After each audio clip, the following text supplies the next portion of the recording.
Pile సమస్యతో బాధపడుతున్నారా? ఇప్పుడు లేజర్ చికిత్సతో ట్రీట్మెంట్ రేంజ్ హాస్పిటల్స్ లో శాశ్వత పరిష్కారం. ఇప్పుడే సంప్రదించండి. అమెరికా అధ్యక్షుడు డొనాల్డ్ ట్రంప్ కు వ్యతిరేకంగా దాదాపు 50 రాష్ట్రాల నుంచి ప్రజలంతా కూడా బయటకు వచ్చి గళం విప్పి నిరసన తెలియజేస్తున్నారు అమెరికాలో. అయితే డొనాల్డ్ ట్రంప్ తీసుకున్నటువంటి నిర్ణయాలకు వ్యతిరేకంగా ముఖ్యంగా టారిఫ్ విధింపు కావచ్చు, వలస వ్యతిరేక విధానాలు కావచ్చు, లేదు అంటే ద్రవ్యోల్బణం పెరిగిపోవటం కావచ్చు, నిరుద్యోగం విపరీతంగా పెరిగిపోవటం కావచ్చు, ఇలాంటి అనేక అంశాలని వాళ్ళంతా కూడా బయటకు వచ్చి మరీ నిరసన తెలియజేస్తున్నటువంటి పరిస్థితి. అసలు ఏం జరుగుతోంది అమెరికాలో? ఎందుకు ఇంతగా డొనాల్డ్ ట్రంప్ రెండోసారి అధ్యక్షుడిగా వచ్చిన తర్వాత ఇంత పెద్ద ఎత్తున భారీ స్థాయిలో బయటకు వచ్చి జనం నిరసన తెలుపుతున్నటువంటి కార్యక్రమం ఇది అని చెప్తున్నారు. ఏం జరుగుతోంది? ప్రస్తుతం మనతో పాటు ఉన్నారు మన చీఫ్ ఎడిటర్ కేశవ్ గారు. ఆయన అడిగి మరిన్ని వివరాలు తెలుసుకుందాం. నమస్తే అండి కేశవ్ గారు. చెప్పండి, ఫస్ట్ టైం ఇంత భారీ స్థాయిలో ప్రజలంతా స్పందించి అనేక రాష్ట్రాల నుంచి బయటకు వచ్చి మరి రోడ్ల మీదకి వచ్చి వ్యతిరేకంగా నినాదాలు చేయటము, ట్రంప్ గో బ్యాక్ అంటూ వాళ్ళు మాట్లాడడం, ఇదంతా చూస్తుంటే చాలా తక్కువ టైంలోనే ఈయనకి ఇంత వ్యతిరేకత ఎందుకు వచ్చింది? కేవలం ఆయన తీసుకున్నటువంటి నిర్ణయాల వలన, ఆ విధానాల వలన, వీటి వల్ల? అంటే ఇక్కడ ఒక్క విషయం మనం అర్థం చేసుకోవాల్సిందంటే democracy, beauty of the democracy అన్నమాట. వేరే దేశాల్లో అయితే ఇంత పెద్ద ఎత్తున నిరసనలు తెలియజెప్పేటువంటి అవకాశం ఉంది. ఒక అంచనా ప్రకారం 5 లక్షల నుంచి 25 లక్షల మంది రోడ్లపైకి వచ్చారు ఒక్క రోజులో అనేది ఒక లెక్క చెప్తున్నారు. ప్రతి స్టేట్లో ఎంతో కొంత నిరసన తెలియజేసినటువంటి పరిస్థితి. ఇంకా ఆయన ఛార్జ్ తీసుకుని 3 నెలలు కూడా కంప్లీట్ కాదు. అప్పుడే ఇంత వ్యతిరేకత ఏంటి అనేటువంటి సందేహం అందరిలో వస్తుంది అనమాట.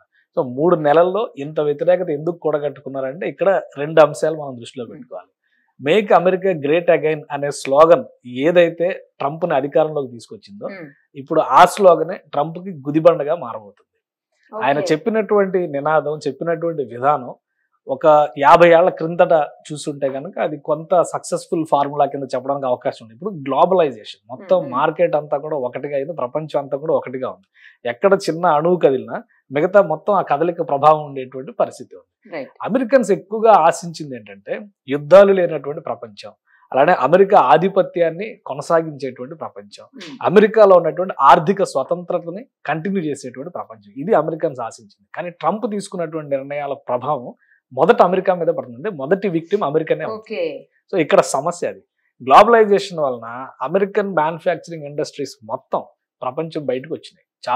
చాలా దేశాల్లో ఇప్పుడు ఎగ్జాంపుల్ మనం ఒక ఐఫోన్ మ్యానుఫ్యాక్చరింగ్ కంపెనీ గురించి ఆలోచిస్తే అమెరికాలో ఉన్న ప్రొడక్షన్ కంటే కూడా సౌత్ ఏషియన్ కంట్రీస్ లో ఉన్నటువంటి ప్రొడక్షన్ ఎక్కువ. సో ఇక్కడ తయారైనటువంటి ప్రోడక్ట్లే మళ్ళీ అక్కడికి వెళ్ళేటువంటి పరిస్థితి ఉంది. ఈ రోజు ట్రంప్ తీసుకున్నటువంటి టారిఫ్ పాలసీ వాళ్ళ ప్రోడక్ట్ ని వాళ్లే ఎక్కువ ధర కొనుక్కోవాల్సినటువంటి పరిస్థితి వచ్చింది. అక్కడ తయారైనా అక్కడ తయారైన అంటే అమెరికాలో తయారైనవి కావు, బయట దేశాల నుంచి తయారైన దిగుమతి కిందనే వస్తున్నాయి అన్ని కూడా. సో ఇవన్నీ ఏమవుతుంది, ఫారిన్ ప్రొడక్ట్స్ లాగే ఉంటాయి, మేడ్ ఇన్ చైనానే కదా ఇప్పుడు వచ్చేవన్నీ, హాంకాంగ్ లోనో చైనా నుంచే వచ్చే. సో వాటిని దృష్టిలో పెట్టుకొని మొత్తం ప్రపంచవ్యాప్తంగా ఆయన టారిఫ్లు వేశారు. ఇది ఇప్పుడు అమెరికన్స్ కి ఇమ్మీడియట్ గా హీట్ జనరేట్ అవడానికి కారణమైంది అది. ఐఫోన్ కొనాలంటే రేపు పొద్దున ఇండియాలో తక్కువ రేట్ ఉండే అవకాశం ఉండొచ్చు, చైనాలో తక్కువ రేట్ ఉండే అవకాశం ఉండొచ్చు, ఎందుకంటే ఇక్కడైతే అక్కడికి ఇంపోర్టే. మళ్ళీ ఆయన పాలసీలో ఒకటి ఆయన అనుకున్నది ఏంటంటే అమెరికాలో మళ్ళీ మ్యానుఫ్యాక్చరింగ్ ఇండస్ట్రీస్, మ్యానుఫ్యాక్చరింగ్ సెక్టర్ బలపడాలి అనేటువంటి ఆలోచనతోనే ఈ టారిఫ్లు అన్నిటి మీద కూడా ఒక విధానాన్ని ఆయన అనుసరించాడు. కానీ ఇమీడియట్ ఎఫెక్ట్ అవుతుంది సామాన్య అమెరికన్కి. అందుకనే ఒక యంగ్ అమెరికన్ నుంచి వెటరన్స్, ఓల్డ్ ఏజ్ అమెరికన్స్ వరకు ప్రతి ఒక్కరూ రోడ్డు పైకి వచ్చారు. సో ఇంత వ్యతిరేకతని కూడగట్టుకోవడం అనేది ఇంత షార్ట్ పీరియడ్ లో బహుశా ఎవరికి కాదు. ఆయన మాట్లాడేటువంటి విధానంలో కానీ, ఆయన చెప్పేటువంటి పాలసీస్ లో కానీ అభ్యంతరాలు ఉండొచ్చు, డిబేటబుల్ పాయింట్స్ ఉండొచ్చు, కానీ అనుసరిస్తున్నటువంటి పద్ధతి, ఇమీడియట్ గా మెడపైన కత్తి పెడుతున్నట్టుగా నడిపిస్తున్నటువంటి విధానం, అది ఇప్పుడు అమెరికన్లకి చాలా ఇబ్బందికరమైనటువంటి వాతావరణాన్ని సృష్టించింది. ఒకసారి మనం ఫైనాన్షియల్ ఫ్యాక్ట్స్, ఫైనాన్షియల్ గా కూడా చూస్తే కనుక ఎప్పుడైతే ఈ పాలసీని తీసుకొచ్చారో ఆ క్షణం నుంచి ప్రపంచవ్యాప్తంగా స్టాక్ మార్కెట్లు అన్ని కొలాప్స్ అవుతాయి. ఈ రోజు అమెరికాలో ఉన్నటువంటి ప్రపంచంలో బిలియనీర్స్ జాబితాలో 50% అమెరికన్స్ అన్న విషయం అందరికీ తెలుసు. సో స్టాక్ మార్కెట్స్ కొలాప్స్ అవగానే ఫస్ట్ ఎఫెక్ట్ అయ్యేది కూడా అమెరికన్సే. సో ఇదే సమస్య. ఒకసారి మనం ఈ అమెరికాలో ఉన్నటువంటి జాతీయ పత్రికలు ఇవి, నేషనల్, ఇది న్యూయార్క్ టైమ్స్, ఈ గ్రాఫ్ ఒక్కసారి చూడండి. ఇది ఫ్రైడే వరకు మార్కెట్ ఉంటుంది, సాటర్డే సండే సాధారణంగా ఒక బ్రేక్ టైం ఉంటుంది. ఆ ట్రెండ్ మండే ఎలా పుంజుకుంటుంది అనేది దాని మీద Correct. ఆధారపడి ఉంటుంది. Correct. కానీ ఎప్పుడైతే ట్రంప్ ఈ యాజిటేషన్స్ వచ్చిన తర్వాత ఆయన రియాక్షన్, ఆయన చెప్పినటువంటి ఫస్ట్ రియాక్షన్ ఇదే, టారిఫ్స్ విల్ స్టే, టారిఫ్స్ లో ఎలాంటి అలాగే మార్పు ఉండదు, విధిస్తాము అది అనేసి. అలానే కంటిన్యూ అవుతాయి అని చెప్పారు. ఇంకోటి మాట ఏమన్నారంటే, మీకు అనారోగ్యం చేసినప్పుడు మెడిసిన్ చేదుగానే ఉంటది కానీ వేసుకోవాల్సిందే అన్నాడు. నచ్చినా నచ్చకపోయినా ఫాలో కావాల్సిందే కావాల్సిందే. ఇండైరెక్ట్ గా చెప్పారు. చెప్పేశారు. సో ఈ రోజు మార్నింగ్ ఆ స్టేట్మెంట్ చూసిన తర్వాత మార్కెట్స్ పరిస్థితి అనమాట ఇది. చైనా, జర్మనీ, ఏ దేశం చూసినా కానీ, యూకే, జపాన్ చాలా దారుణంగా దెబ్బతింది. ఎందుకంటే మ్యానుఫ్యాక్చరింగ్ సెక్టర్ లో, ముఖ్యంగా ఎలక్ట్రానిక్స్ లో జపాన్ అమెరికాకి వెరీ నియర్. మన వైపు నుంచి చూస్తే దూరంలాగా అనిపించేసి, ఈ పక్క నుంచి ఆ పక్క నుంచే కదా ఉంది. Correct. జపాన్ మార్కెట్ మొత్తం Nikki stock exchange, Japan Nikki stock exchange అన్నిటికంటే హైయెస్ట్ డ్రాపర్ ఇప్పటి వరకు ఉన్న అన్నిటికంటే. న్యూయార్క్ స్టాక్ ఎక్స్చేంజ్ కూడా ఘోరంగా దెబ్బతింది. డౌ జోన్స్ కి సంబంధించినటువంటి డేటా కూడా ఆల్రెడీ వచ్చింది. సో ఇది ఈ గ్రాఫ్ లో మనం ఈ గ్రాఫ్ పరంగా చూస్తే కూడా New York stock exchange first drop ఎక్కువ కనిపిస్తుంది జపాన్, జపాన్. తర్వాత యుఎస్ఏ, Yes. తర్వాత యూకే, జర్మనీ. అంటే యూరోప్ మార్కెట్, యూకే సపరేట్ కాబట్టి యూరోప్ మార్కెట్ లో జర్మనీ పెద్దది, చైనా, కెనడా. కెనడా. సో ఇవన్నీ కూడా అమెరికాకి అత్యంత సన్నిహిత దేశాలుగా ఉన్నవన్నీ కూడా ఫైనాన్షియల్ గా కొలాప్స్ Effect అవుతుంది. అయిపోయి. సో ప్రభావం పడుతుంది. సో ఈ ప్రభావం కేవలం వాటి ఉత్పత్తులకి, కంపెనీల వనరులకి మాత్రమే పరిమితం అవుతుందా, రేపు నిత్యావసరాలకు సంబంధించి కానీ, లేదా వినియోగ వస్తువులు, కన్స్యూమర్ గుడ్స్ కి సంబంధించినటువంటి అంశాలపైన కానీ ఎంత పడుతుంది అనే దాని మీద ఇది ఒక ఆర్థిక సంక్షోభానికి దారి తీయబోయేటువంటి సందర్భంగా కనిపిస్తుంది. అందుకనే అమెరికన్స్ అంత పెద్ద ఎత్తున వ్యతిరేకత తెలియజేస్తున్నారు దీని మీద. కానీ వలస వ్యతిరేక విధానాలు కూడా దీనికి తోడే అంటున్నారు. మరోవైపు నిరుద్యోగం కూడా విపరీతంగా పెరిగిపోయింది. ఈ రెండు రీజన్స్ కూడా, అంటే ఒకటి, ఇప్పుడు ఈ ఫస్ట్ ఫ్యాక్టర్ ఫైనాన్షియల్ ఆస్పెక్ట్ లో మనకు ఇది క్లారిటీ ఉంది. ద్రవ్యోల్బణం అని కూడా అంటున్నారు. ఇవి పడిపోతా ఉంటే ఆటోమేటిక్ ద్రవ్యోల్బణం ద్రవ్యోల్బణం కూడా దెబ్బతింటుంది, దాని ప్రభావం చూపిస్తుంది. Yes, కానీ వలస విధానాల విషయంలో ట్రంప్ అనుసరించిన విధానాన్ని చాలా మంది అమెరికన్స్ భేష్ అన్నారు. ఎందుకంటే Okay. లోకల్ ఆపర్చునిటీస్ పెరుగుతాయి, ఎంప్లాయ్మెంట్ పెరుగుతుంది, లివింగ్ స్టాండర్డ్స్ పెరుగుతాయి, పర్ క్యాపిటల్ ఇన్కమ్ పెరుగుతుంది, ఉద్యోగ అవకాశాలు పెరుగుతాయి. వీటన్నిటి మీద ట్రంప్ను సపోర్ట్ చేశారు. అక్కడతో ఆగి ఉంటే ట్రంప్ విధానాలు, ఎందుకంటే ఇప్పుడు ఒక మ్యానుఫ్యాక్చరింగ్ ఇండస్ట్రీస్ అన్ని అమెరికా వదిలి వెళ్ళినాయి అనుకోండి, మళ్ళీ వచ్చి అమెరికాలో చేయాలంటే కొంత టైం పడుతుంది. సో ఆ టైం ఇవ్వకుండా ఇమీడియట్ గా ట్యాక్స్ పాలసీలు, ఎప్పుడైతే ఈ టారిఫ్ పాలసీని తీసుకొచ్చారో 2 దెబ్బలు అవుతున్నాయి. అమెరికన్స్ ని 2 చెంపల మీద ఒకేసారి కొడితే ఎలా ఉంటుందో ఇప్పుడు ఆ ఎఫెక్ట్ అమెరికన్స్ ఫేస్ చేస్తున్నటువంటి పరిస్థితి ఉంది. వీసా పాలసీలో వచ్చినటువంటి మార్పుల విషయంలో చూస్తే కనుక నేటివ్ అమెరికన్ కి సంబంధించి లీగల్ ఇమిగ్రెంట్ కి సంబంధించి ఎలాంటి అబ్జెక్షన్స్, ఎలాంటి ఇబ్బందులు లేవు. లీగల్ గా వెళ్ళిన వాళ్ళు ఎవ్వరూ కూడా అమెరికా నుంచి బయటకు వెళ్లాల్సినటువంటి అవసరం లేదు. అమెరికాలో ఇప్పుడు ఈ రోజు మన దేశంలో ఒక చర్చ నడుస్తుంది, ఉమీద్ అని చెప్పిన వక్ఫ్ బిల్లు గురించి చర్చ నడుస్తుంది. కొందరు వ్యతిరేకిస్తున్నారు, కొందరు స్వాగతిస్తున్నారు. సేమ్ అలాంటి వెర్షనే ఇమిగ్రేషన్ పాలసీల విషయంలో కూడా నడుస్తుంది. అక్కడ ఉన్నటువంటి డెమోక్రాట్స్ ఇమిగ్రేషన్ ఎంకరేజ్ చేశారు. ముఖ్యంగా చుట్టుపక్కల ఉన్నటువంటి దేశాలతో వాళ్ళకున్న రిలేషన్స్ కావచ్చు, ఓటు బ్యాంక్ రాజకీయాలు కావచ్చు, ఎక్కువగా ఓటు బ్యాంక్ రాజకీయాలు ప్రొజెక్ట్ చేస్తున్నారు. సో ఆ క్రమంలో అటు కెనడా నుంచి ఇటు మెక్సికో నుంచి పెద్ద ఎత్తున వలసలు ఎంకరేజ్ చేశారు. అక్కడ నుంచి వచ్చిన వాళ్ళకి వీళ్ళకి ఫుడ్, బెడ్, కనీస అవసరాలు తీర్చేటువంటి బాధ్యతను అప్పుడు ప్రభుత్వం తీసుకుంది, బైడెన్ గవర్నమెంట్ తీసుకుంది. అందుకని ఎక్కువ మంది వచ్చారు. ఆటోమేటిక్గా అమెరికన్ కి అవకాశాలు తగ్గిపోయింది. దాని ప్రభావం నేటివ్ అమెరికన్స్ పైన పడింది. ట్రంప్ అది సెట్ చేసేటువంటి క్రమంలో వాళ్ళ మనసులను గెలిచారనడంలో ఎలాంటి అతిశయోక్తి లేదు. ఇల్లీగల్ గా వెళ్ళాడు. ఇప్పుడు మనం ఏదో ఇండియన్స్ ఏదో భయపడిపోతున్నారు, అది అంత అవసరం లేదు. ఎందుకంటే చాలా దేశాల్లో, ఇప్పుడు మన దేశంలో కాదు కదండి, అన్ని దేశాల నుంచి ఉంటారు, అన్ని దేశాల్లో స్కిల్డ్ ప్రొఫెషనల్స్ ఇమ్మిగ్రేషన్ విషయంలో ఎలాంటి అబ్జెక్షన్స్ లేవు. స్టూడెంట్ వీసాల దగ్గర వాటిపైన కొంత ప్రాబ్లం ఉంది. ఎందుకంటే ఆల్రెడీ అమెరికాలో దాదాపు 15 లక్షల నుంచి 20 లక్షల మంది చదువుతున్నారు. కెనడాలో దాదాపు 13 లక్షల మంది చదువుకుంటున్నటువంటి ఇండియన్స్ ఉన్నారు. అంటే ఈ లెక్కల దగ్గర ఏంటంటే మరీ ఓవర్ ఎంకరేజివ్ కాదు. ఒక విషయం గమనిస్తే మీరు ఒక 5-6 ఏళ్ల క్రితం చూస్తే అమెరికా వెళ్ళి చదువుకునే వాళ్ళ పర్సెంటేజ్ చాలా తక్కువ ఉండేది. కానీ ఇప్పుడు ఎప్పుడైతే ప్రభుత్వాలు ఇస్తున్నాయి, మీరు ఈ దేశంలో కాదు, మీరు ఆ దేశాలు చదువుకోండి, మేము మీకు ఫీజు ఇస్తాం. ఎవరు డబ్బులు ఇస్తున్నారు? సామాన్యుల జేబులో డబ్బులే కదా. ఇప్పుడు మంత్రులు, ఇప్పుడు ముఖ్యమంత్రులు, కేసీఆర్ గారు ఉన్నప్పుడు ఇచ్చినా, ఇప్పుడు రేవంత్ రెడ్డి గారు ఉన్నా, ఇప్పుడు చంద్రబాబు నాయుడు గారు ఇచ్చినా, జగన్మోహన్ రెడ్డి గారు ఇచ్చినా ప్రజల సొమ్మే కదా అదంతా కూడా. మీరు అది ఇచ్చినప్పుడు కమిట్మెంట్ ఏంటి? మీరు అక్కడ చదువుకున్నప్పుడు ఈ దేశానికి ఏం చేస్తారు? ఈ దేశం చదివించింది కదా. అలాంటి పాలసీలు మన దగ్గర ఏం లేవు. అదే తరహాలో అక్కడ అమెరికాలో ఏంటంటే, అమెరికాలో చదువుకుంటే చదువు వరకే పరిమితం కావాలి, చదువుకుని ఉద్యోగం చేయడం అనే దాన్ని వాళ్ళు వ్యతిరేకిస్తూ వచ్చారు. దానివల్ల ఏంటి, లోకల్ అమెరికన్స్ ఉద్యోగ అవకాశాలు దెబ్బతింటాయి. సో వీటన్నిటిని చెక్ పెట్టేటువంటి క్రమంలోనే పాలసీలు చేంజెస్ తెచ్చారు. వాటిపైన ఎవరికి వ్యతిరేకత లేదు. ఎప్పుడైతే టారిఫ్ పాలసీస్లో మార్పులు తీసుకొచ్చారో టారిఫ్ పాలసీస్ ఆటోమేటిక్గా మార్కెట్ ఎకానమీ మొత్తాన్ని కూడా డిస్టర్బ్ చేసినాయి. ఇప్పుడు దాని వ్యతిరేకత, దాని పర్యవసానాలను ఎదుర్కోవాల్సినటువంటి పరిస్థితి. దీనివల్ల ఆటోమేటిక్గా ద్రవ్యోల్బణం పెరుగుతుంది. ఏవైతే ప్రైసెస్ కట్ డౌన్ అవుతాయని ఈయన చెప్పారో దానికి రివర్స్ రిజల్ట్ వస్తుంది.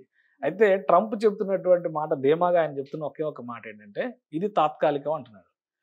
ఎంతకాలం అనేది ఎవరో చెప్పారు. తాత్కాలికం అంటే తాత్కాలికం అనే దానికి సమాధానం లేదు. సమాధానం ఉండదు. సో అక్కడ ప్రజల్లో విపరీతమైనటువంటి వ్యతిరేకత పెళ్లిబుగుతుంది. ఇప్పుడు నిరుద్యోగానికి రీజన్ ఏంటంటే అక్కడ అంతగా నిరుద్యోగం ఎందుకు ఇప్పుడు పెరిగిపోయింది గతంతో పోల్చినప్పుడు? ఎందుకు ట్రంప్ వచ్చిన తర్వాత పెరిగింది? ఎక్కడైనా కానీ ఉద్యోగ అవకాశాలు ఎక్కువగా ఇచ్చేది manufacturing industries. So manufacturing industries చాలా వరకు అమెరికాను వదిలిపెట్టినటువంటి పరిస్థితి.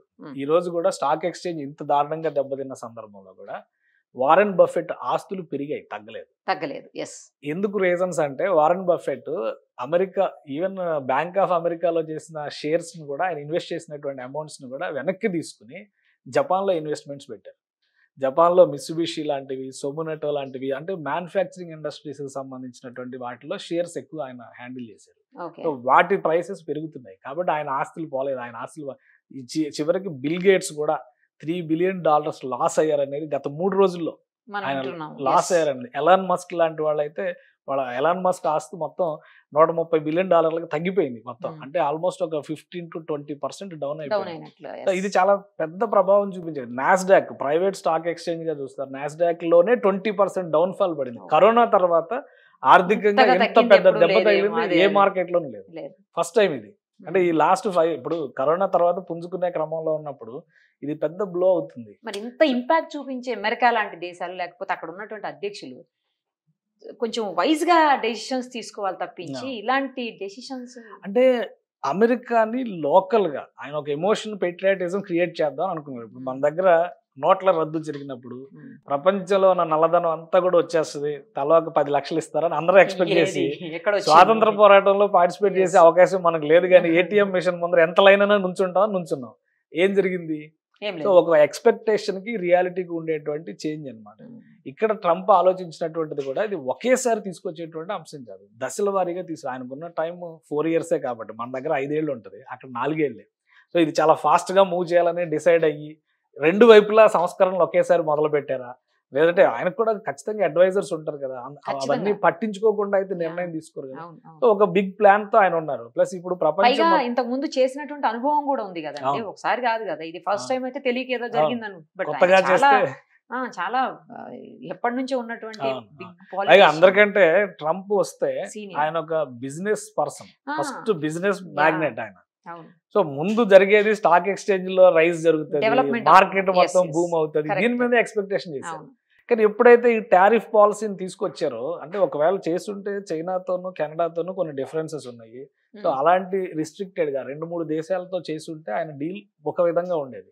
ఎప్పుడైతే మొత్తం ప్రపంచం మొత్తాన్ని ఒక ఘాటన కట్టాడు, యూరోప్ లో విపరీతమైనటువంటి వ్యతిరేకత వస్తుంది. యూరోప్ లో యూరోపియన్ కంట్రీస్ అన్ని కూడా యాక్చువల్గా అయితే చాలా ఫ్రెండ్లీ కంట్రీస్ యుఎస్ కి, వాళ్ళ అన్ని చోట్ల వస్తుంది. ఇప్పుడు మనం ఓన్లీ అమెరికాలో జరిగినటువంటి యాజిటేషన్స్, హ్యాండ్స్ ఆఫ్ అని చెప్పని ఒక యాజిటేషన్, ఆ యాజిటేషన్స్ ఒకటే చూస్తున్నాం. యూరోప్ లో కూడా సిమిలర్ గా యాజిటేషన్స్ జరిగినాయి. ఈ స్థాయిలో ఉండకపోవచ్చు కానీ బట్ అమెరికా పట్ల వ్యతిరేకతని ప్రదర్శిస్తుంది. ఈరోజు ఆంధ్రప్రదేశ్ లో చూడండి, మన దగ్గర నుంచి ప్రాన్స్ ఎక్స్పోర్ట్ చేసేది, రొయ్యలు ఎక్స్పోర్ట్ చేసే దానిలో 92% ఎక్స్పోర్ట్ అమెరికాకి వెళ్తున్నాడు. సో మొత్తం అంతా కూడా ఆగిపోయే పరిస్థితి. ఇప్పుడు అక్కడికి ఎక్స్పోర్ట్ చేయాలంటే రేటు పెరుగుతుంది, అక్కడ వారు తీసుకోకపోతే ట్రాన్స్పోర్ట్ ఛార్జెస్ ఇవన్నీ చాలా ఇబ్బంది అవుతుంది. ఇప్పుడు government, Andhra Pradesh government central government కి లెటర్ రాసింది, మీరు మమ్మల్ని ఆదుకోండి లేదంటే మొత్తం రైతులు, అది స్టేల్ అయిపోతుంది తొందరగా, నాన్ పెరిషబుల్ ఇది కదా, అది పాడైపోయేటువంటి గూడు కదా, దాచిపెట్టడానికి ఉండదు, స్టోరేజ్ చేయడానికి ఉండదు. ఇది మొత్తం మార్కెట్ మీద రైతు దగ్గర నుంచి అందరూ ఎఫెక్ట్ అయ్యేటువంటి పరిస్థితి ఉంది. ఇలా ప్రతి దేశాన్ని డిస్టర్బ్ చేశారు ట్రంప్. అది మేజర్ సమస్య. ఏవో కొన్ని దేశాలు కొన్ని పాలసీలు, ఇప్పుడు రష్యాతో సమస్య ఉందనుకుంటే రష్యా మీద, చైనాతో సమస్య ఉందంటే చైనా మీద, కెనడాతో బార్డర్ ఇష్యూ ఉంది కదా కెనడా మీద, లేదా కొన్ని కంట్రీస్ ముఖ్యంగా పాలస్తీనాను సపోర్ట్ చేస్తున్న ఇరాన్ లాంటి, ఇరాన్లో ఈరోజు ఏం జరుగుతుంది, $1కి 10 లక్షల ఇరానియన్ రియాల్స్ ఇవ్వాల్సినటువంటి పరిస్థితి వచ్చింది. సో అంత దారుణంగా పడిపోయింది అక్కడ పరిస్థితి. అలాంటి దేశాల మీద ఒకవేళ ఆయన కక్షపూరితంగా నిర్ణయాలు తీసుకున్నారంటే ప్రపంచం అర్థం చేసుకునే అవకాశం ఉంటుంది. ఓవరాల్ గా మార్కెట్ మీద ప్రభావం పడడానికి తక్కువ ఛాన్సెస్ ఉంటాయి. కానీ ఎప్పుడైతే ప్రపంచం మొత్తాన్ని ఒక లిస్ట్ అవుట్ చేసి, ఇండియా మీద 27% టారిఫ్ వేశారు, పాకిస్తాన్ మీద 29% ఉంది, ఇండియా మోస్ట్ ఫేవరెట్ నేషన్ అని చెప్పి నేషన్ అంటానికి ఎలా మనసు అంగీకరిస్తుంది ఇప్పుడు? అదే కదా. సో ఎందుకంటే ఈ దేశాల అధినేతలు అందరూ కూడా ట్రంప్తో మళ్ళీ ఆర్బిట్రేషన్కి ట్రై చేస్తున్నట్టుగా ఒకవేళ ఆయన తన మొండి వైఖరిని తగ్గించుకుని మార్పులకి సంస్కరణలో కొన్ని మార్పులు చేర్పులు చేయడానికి కనుక ఆయన ఆమోదం తెలిపితే కొంత తేరుకునే అవకాశం ఉంటుంది. లేదు ఇలా ఉంటేనే అమెరికా బాగుపడుద్ది ఆయన అనుకుంటే కనుక ప్రపంచం నాశనం అయితే ప్రపంచంతో పాటు అమెరికా కూడా నాశనం అయింది. కేవలం అమెరికాని బాగు చేయాలి, అమెరికన్స్ అందరినీ రిచ్ చేయాలన్న ఉద్దేశంతో చేశారా ఈ నిర్ణయాన్ని, లేకపోతే అనాలోచితంగా కొన్ని దేశాలనైనా ఇబ్బంది పెట్టచ్చు అన్న ఉద్దేశంతో చేశారా? ఏమనుకోవాలి? ఖచ్చితంగా ఒక ప్లాన్ ప్రకారం చేశారు. మాస్టర్ ప్లాన్ అయితే ఉంది ఇందులో. సో మనం చూస్తున్నటువంటి కోణం కంటే ఇంకేమైనా అండర్ కవర్ రియాలిటీస్ ఏమైనా ఉన్నాయా అనేది కొద్ది రోజుల్లో బయటికి రావచ్చు. కానీ ఇప్పుడైతే మాత్రం ప్రపంచం మొత్తం, ఒక అమెరికానే కదా, ప్రపంచం మొత్తం కుదేలవుతున్నటువంటి పరిస్థితి ఉంది. ప్లస్ ఇంకొకటి ఏంటంటే మ్యానుఫ్యాక్చరింగ్ సెక్టర్ విపరీతంగా దెబ్బతింటుంది. మ్యానుఫ్యాక్చరింగ్ సెక్టర్ దెబ్బతిన్న తర్వాత ఆటోమేటిక్గా ఎంప్లాయ్మెంట్ విషయంలో అమెరికా కూడా క్రైసిస్లో పడేటువంటి అవకాశం ఉంటుంది. ఈ రోజుకి ఒక ప్రొడక్షన్ స్టార్ట్ చేయలేరు కదా, ఈ రోజుకి ఒక కంపెనీని పెట్టలేరు కదా. సో వ్యవస్థల వారీగా అమెరికా ఏంటంటే మొదటి నుంచి ఒక విధానాన్ని అనుసరించింది. నేచర్కి, ప్రకృతికి విఘాతం కలిగించే పరిశ్రమల్ని ఫస్ట్ బయటికి పంపించింది. ప్రకృతిని విచ్ఛిన్నం చేసి తీసేటువంటి ఉత్పత్తులని అన్నింటిని కూడా షట్ డౌన్ చేసింది. పెట్రోలియం లాంటి వనరులు అమెరికాలో చాలా ఉన్నాయి, కానీ అమెరికా ఎప్పుడు కూడా వాటిని తీసేటువంటి ప్రయత్నం చేయదు, ఇంపోర్ట్స్ మీద ఆధారపడి ఉంటుంది. సో ఇలాంటి పాలసీలు పెట్టుకోవడం వల్ల క్లీన్ అమెరికా, గ్రీన్ అమెరికా ఇలాంటి నినాదాలన్నీ మొన్నటి వరకు నడుస్తాయి. ఇప్పుడు మొత్తం ఉద్యోగాలు పోతున్నాయి, వ్యవస్థలు పోతున్నాయి, మార్కెట్ ఎకానమీ కంట్రోల్ తప్పుతుంది అన్నప్పుడు మిగతా వ్యవస్థలన్నింటినీ కూడా డిస్టర్బ్ చేస్తున్నారు. సో ఒక ప్రణాళిక ప్రకారమే ట్రంప్ నిర్ణయాలు అయితే తీసుకున్నారు, కానీ ఒకేసారి అన్ని నిర్ణయాలు అమలు చేయడం అనేది సరైనటువంటి నిర్ణయం కాకపోవచ్చు. అదే ఇక్కడ దాని ప్రభావమే ఎక్కువ కనిపిస్తుంది. ప్రపంచ దేశాలు కూడా దాని పర్యవసానాలని అనుభవించాల్సిన పరిస్థితి ఉంది. ఇప్పుడు చైనాని ఎఫెక్ట్ చేయాలనుకుంటే చైనా మీద ఫోకస్ పెట్టుంటే వేరేగా ఉంటుంది, కానీ అది చేయలేదు ఆయన. ఆయన ఏంటంటే అందరినీ సమదృష్టితో చూస్తున్నాను నేను అన్నట్టుగా ఒక సమన్యాయం పాటించే ప్రయత్నం చేశారు.